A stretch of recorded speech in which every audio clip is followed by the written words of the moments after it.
I'm Pauline Samashima, and very honored to be here with you all, and thankful for all the teachers who are here. I know the efforts and energies you've put into getting yourself here and prepping your days. And I just want to bring your attention to the wisdom, the empathy, the love and compassion that holds us here today. My piece is called Blood Trails, and I wrote it with a dear friend, Yvette Dubel. We wrote independently and in conversation, so I'll be just sharing my section.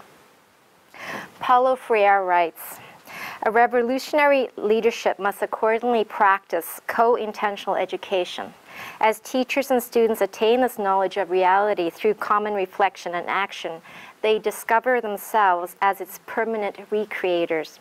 In this way, the presence of the oppressed in the struggle for liberation will be what it should be, not pseudo-participation, but committed involvement."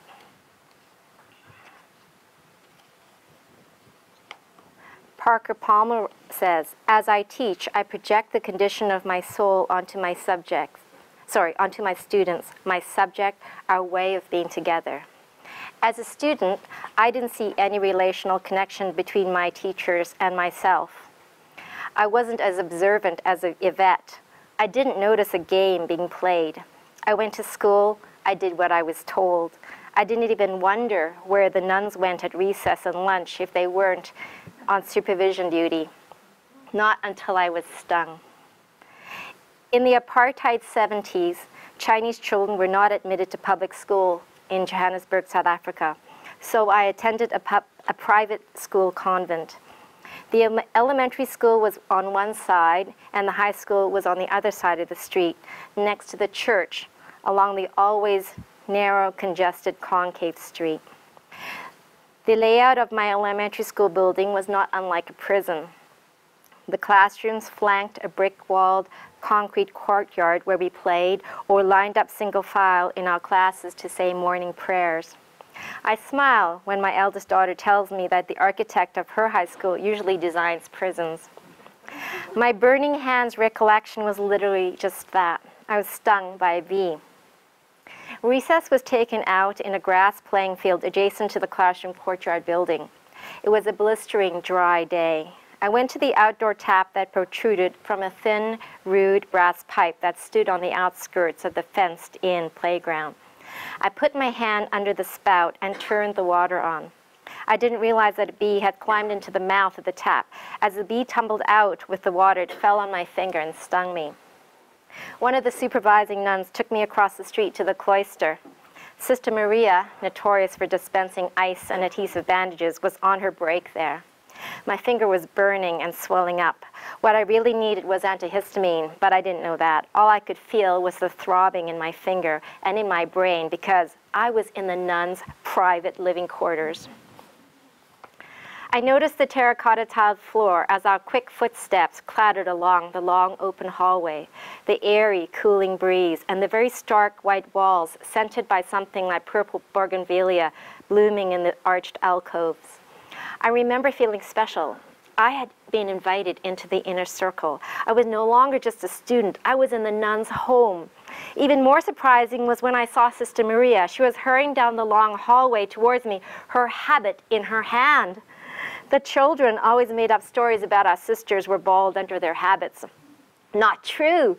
Sister Maria had short brown tousled hair. I felt embarrassed. Her head was invisible. So her head was visible. She didn't even bat an eye, as if she was completely comfortable walking around naked.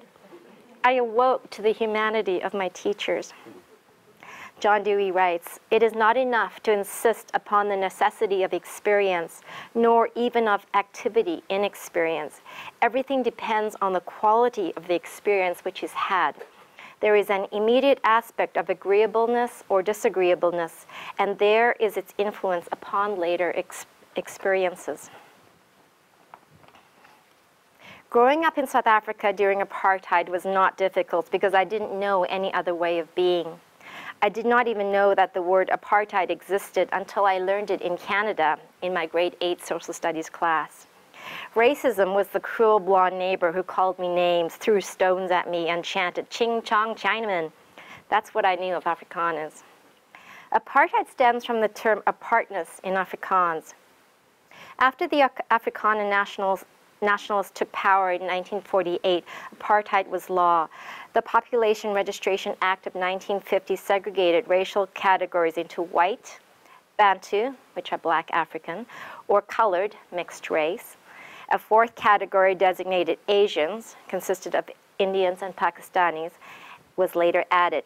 East Asians did not belong to any of the four designated groups. Chinese South Africans were always gray and were classified as other Asian, and thus non-white, while Japanese, Taiwanese, and Korean South Africans were named honorary whites, with the same privilege as whites because of South Africa's diplomatic and economic relations. In the 1980s, Chinese South Africans were exempted from some of the other non-white discriminatory laws. The Group Areas Act of 1950 and the Land Acts of 1954 and 55 designated different areas for where non-whites could live or do business. There were race-specific job categories and separate public facilities and educational standards. My mother had to go door to door to every house on our street to collect signatures consenting to our joining the neighborhood. In 2008, a high court in South Africa concluded that Chinese South Africans were officially classified as black. Chinese South Africans were thus able to benefit from the affirmative action policies aimed at apartheid reparations. Being unclassified has an indelible effect on one's understanding of belonging and identity. People often ask if I've been back home. I feel puzzled. Although I left South Africa when I was 12, my maternal extended family still lives there, and I feel my roots there. But South Africa has never been home for me. No, I have not been back. And John Dewey says, I would ask a single question. Can we find any reason that does not ultimately come down to the belief that democratic social arrangements promote a better quality of human experience, one which is more widely accessible and enjoyed, than do non-democratic and anti-democratic forms of social life?